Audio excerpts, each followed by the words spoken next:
जय हिंद एवरीवन। आज हम इस वीडियो में कुछ ऐसे वैज्ञानिक के बारे में बात करने वाले हैं जो अपने ही आविष्कारक के कारण उनकी मृत्यु हो गई। यानी जो वैज्ञानिक जिस क्षेत्र में जिस चीज का खोज किए, खोज करते के दौरान या उसका परीक्षण करते के दौरान उनका मृत्यु का कारण बन गया, वो कौन से वैज्ञानिक थे और वो किस चीज का खोज कर रहे थे जो उनका मृत्यु का सामना करना पड़ा।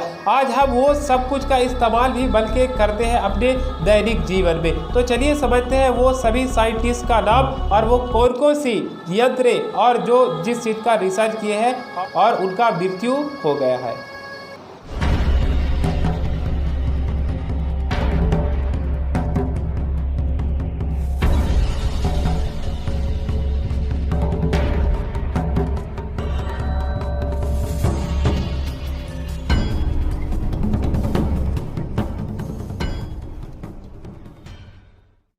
पहला वैज्ञानिक का नाम है फ्रांज रेइकेल। फ्रांज रेइकेल का जन्म ऑस्ट्रेलिया नामक देश में हुआ था। ये पेशे से टेलर और आविष्कारक भी थे।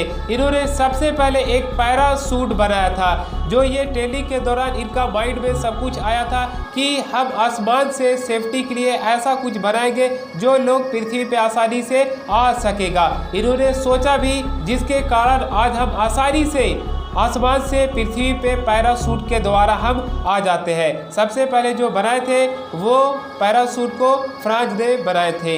इन्होंने सबसे पहले ट्रेनिंग के दौरान बनाया। ट्रेनिंग जब वो कर रहे थे इनके ये सब कुछ माइंड में आया, ये बनाए भी। बनाने के बाद इन्होंने फ्रांस के एफिल टावर के पास गए और सभी मीडिया कर्मियों, न्यूज़ रिपोर्टर, जितने भी मतलब लोग थे वहाँ पे सभी लोग को इकट्ठा करने के बाद अपना फ्रांस के जो एफिल टावर था उस जगह पे सबसे ऊपरी भाग में जाने के बाद अपना प्रदर्शन दिखाना उस जगह पे चाह रहे थे अपना पैरासूट को लेकर। लेकिन उस जगह पे जैसे ही वो नीचे की ओर उड़ान भरे अपनी पैरासूट के साथ, लेकिन वो पैरासूट खुल नहीं पाया था जिसके कारण इनकी मृत्यु हो गई। यार ये एक ऐसे वैज्ञानिक है अपने मृत्यु का सामना कर गए हम सभी लोग के लिए। आज हम सभी लोग को उनकी सम्मान देना चाहिए, याद करना चाहिए, जिसके कारण हम सभी लोग आसानी से सेफ्टी के साथ उतर जाते हैं पैरासूट के जरिए। नेक्स्ट वैज्ञानिक का नाम है वो है Marie Curie. Madam Marie Curie नाम के लिए मोहताज रही है, आप सभी लोग जानते हैं।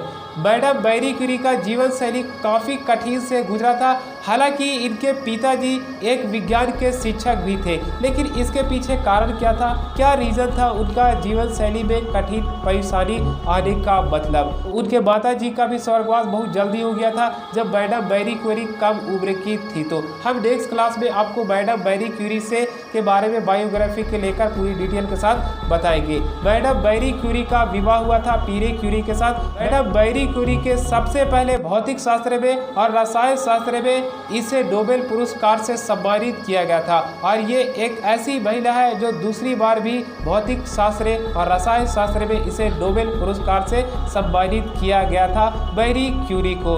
मैडम मैरी क्यूरी ने पोलोनियम और रेडियम तत्व का खोज किए थे, लेकिन शुरुआती पीरियड में इन्हें यह नहीं पता था कि इनसे निकलने वाली हानिकारक रेडिएशन हमारे लिए बॉडी का नुकसान कर सकती है। इसीलिए इनका मौत का कारण बना, क्योंकि इनका बॉडी में बहुत ही अत्यधिक मात्रा में रेडिएशन फैल गई थी। हालांकि रेडियम का यूज कैंसर की दवाइयों में किया जाता है, यानी कैंसर से जो पीड़ित है उन सभी लोग को रेडियम का इस्तेमाल करना बेहद जरूरी होगा। तीसरा वैज्ञानिक का नाम है वो है हेनरी अस्बोल लिंस्की। ये एक पेशे से इंजीनियर थे। इन्होंने एक प्राइवेट कंपनी भी अपनी चलाई। 1973 ईस्वी में इन्होंने एक उड़ने वाली कार का निर्माण किया जिसका नाम AVE बिजार नाम दिया था। हालांकि ये उड़ने वाली कार सक्षम था, लेकिन ये पूरी तरह से सेफ्टी नहीं था। इस उड़ने वाली कार का जो मॉडल था, ऊपरी भाग था वो हवाई जहाज का एक पंख था और निचली भाग था वो एक साधारण सा कार था। हालांकि सबसे पहले इस कार का इस्तेमाल किए थे, ये सक्षम था लेकिन ये भरोसेमंद नहीं था। दूसरी बार ये जैसे ही हवाई जहाज के डिज़ाइन के साथ अपनी ये परीक्षण किए उसके कारण इनकी मृत्यु हो गई, यही उड़ने वाली कार के साथ। हालांकि उनकी मृत्यु के बाद भी ये काम लगातार चलते गया। चलने के बाद ये बाद में एक सक्षम और भरोसेमंद कार उड़ने वाली बन गई। नेक्स्ट जो साइंटिस्ट है वो है होरेस लॉसन। होरेस लॉसन एक पेशे से मरीन इंजीनियर थे। उनका बचपन ही से पनडुब्बी वगैरह में शौक था, इसीलिए वो अपना कैरियर बनाए थे, वो अपना मरीन इंजीनियर में कैरियर बनाए थे। इन्होंने सबसे पहली लड़ाकू पनडुब्बी बनाई थी। इसका मॉडल जो तैयार किया गया था, तैयार करने के बाद जब ये परीक्षण करते पीरियड में किसी गलती के कारण 7 लोगों का मौत हो गया था जब पनडुब्बी बनाए थे तब। उसके बाद इन्होंने काफ़ी मेहनत किए, काफ़ी रिसर्च किए, फिर दूसरी बार इन्होंने एक और भी पनडुब्बी बनाई। जो पनडुब्बी बनाने के बाद ये काफ़ी अच्छा साबित हुआ, लेकिन इसमें भी इन्होंने जैसे ही परीक्षण किया तो परीक्षण करते समय इनकी मृत्यु हो गई, जो इनके साथ साथ और भी साथी की मृत्यु हो गई थी। हालांकि ये पनडुब्बी का नाम जो रखे थे वो अपने ही नाम पे रखे थे। नेक्स्ट है विलियम बुलक। विलियम बुलक ने प्रिंटिंग प्रेस का निर्माण किया था। जो विलियम बुलक ने सबसे पहले प्रिंटिंग प्रेस का बनाया था। प्रिंटिंग प्रेस बनाने के बाद काफ़ी ये उन्नत कारगर हुई थी, बहुत लोगों इनको जानने लगे थे, समझने लगे थे, मतलब पूरी तरह से ये फेमस हो चुके थे। इन्होंने जैसे ही बनाया था ये प्रिंटिंग प्रेस, तो एक दिन ये अपनी प्रिंटिंग प्रेस को मरम्मत कर रहे थे। मरम्मत करते दौरान उनका जो पैर था वो फंस गया था प्रिंटिंग प्रेस में, जो इसी कारण इनका मौत का कारण बन गया था। हालांकि उस जगह पे इनका मौत नहीं हुआ था, ये इनका मौत हॉस्पिटल में हुआ था। यानी जैसे ही उनका प्रिंटिंग प्रेस में उनका पैर फंसा था तो उसके बाद हॉस्पिटल उन्हें लेकर गया था, वही आपका हॉस्पिटल में उनका मृत्यु हो गया था। नेक्स्ट है अलेक्जेंडर। अलेक्जेंडर ने चिकित्सा के क्षेत्र में काफ़ी सारी रिसर्च किए, जो हर वक्त उनका रिसर्च कारगर और उपयोगी होता था। उन्होंने एक ऐसा रिसर्च किया कि एक व्यक्ति का खून दूसरा व्यक्ति में ट्रांसफ़र करने का। जो वो 54 वर्ष की उम्र में एक पीड़ित व्यक्ति जो मलेरिया से पीड़ित था, बीमार था, उसका खून अपने बॉडी में ट्रांसफ़र कर लिए, जिसके कारण इनकी मृत्यु हो गई थी बाद में। नेक्स्ट और सबसे लास्ट है वो है ओटो।